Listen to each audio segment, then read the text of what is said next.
մի օր չգիտեմ ինչ որ թեմայի շուրջ մտածում էի եւ որոշեցի գնալ ուղղակի ցերեկվա ժամին աշխատանքի կաբինետից դուրս եկա գնացի պատմության թանգարան, երկու բան տեղի ունեցավ, մեկ լուսերը անջատվեց, երկրորդը որ տեղի ունեցավ, այնտեղ կար մի քարտեզ, որը ցուցադրված էր, ես հիշում եմ, որ ես պետքա անունը ցուցանմուշի հիշեմ, եւ մի քարտեզ էր դրված, որը Հայաստանի հայկական եկեղեցիների քարտեզ էր, որը չեմ հիշում թե ափսոս, շատ ափսոսում եմ, որ չեմ հիշում, բայց հեռախոսից մեջ նկարը կա։ Ինչն էր հետաքրքիր այդ քարտեզում։ Ինչը ինձ հետաքրքրեց։ Այդ քարտեզի ամենակենտրոնում Արագած սարն էր։ Եվ դա ինչ կոնտեքստները 2020 որ թվի, այս տարի էր, հա, ու դա շատ հետաքրքիր էր, ես ինչի համար եմ ասում, գիտեք ինչ, մենք իսկապես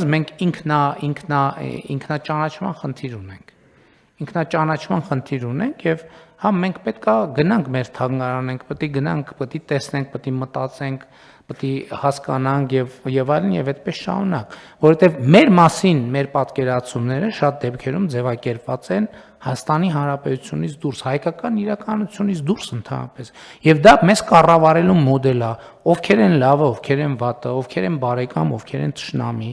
ընդհանրապես ես մի նախադասություն կա, բայց որ եկել է, պետք է ասեմ կառավարության նիստում, մտածում եմ, որ երբեք պետք չի ասել, հետո տասնամյակներ անց է պետք է ասել, մեր արտաքին քաղաքականության և ընդհանրապես մեր ռազմավարության մասին խոսելիս և նաև միջազգային հարաբերությունների մասին խոսելիս մենք շատ բաներ կա, որ վերանայում ենք, ու վերանայում ենք գիտելիքի հիման վրա, այս շատ կարևոր է, օրինակ, ես վերջերս մի թեմայի անդրադարձա, որ ասում էի, որ նույնիսկ շատ դասագրքային ճշմարտություններ, որոնք ստեղծված են, իրանք ստեղծված են որպես դասագրքային ճշմարտություններ և այդպես չի, որ դրանք հենց են, ինչ որ արտահայտում են օբյեկտիվ իրականությունը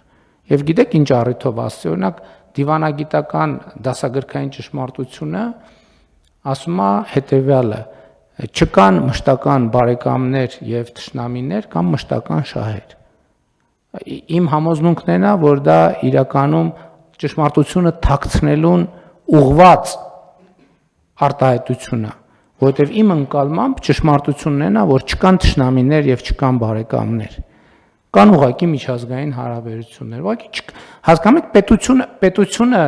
այն պահին է հասունանում, երբ որ հասկանում է, որ չկան բարեկամներ և թշնամիներ, երբ որ դու ասում ես չկան բարեկամներ և թշնամիներ, դու կենտրոնանում ես ինքդ քո և քո անելիքի և քո կայացնելու որոշումների վրա,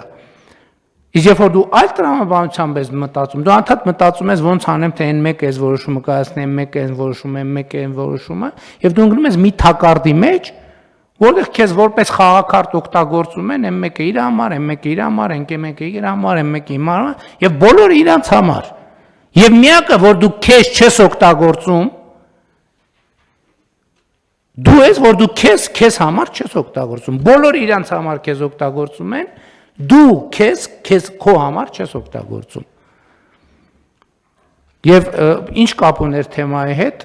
այդ թանգարան գնալու օրը տենց մի գործով է զբաղված, ինչ որ մի տեքստ էի գրում,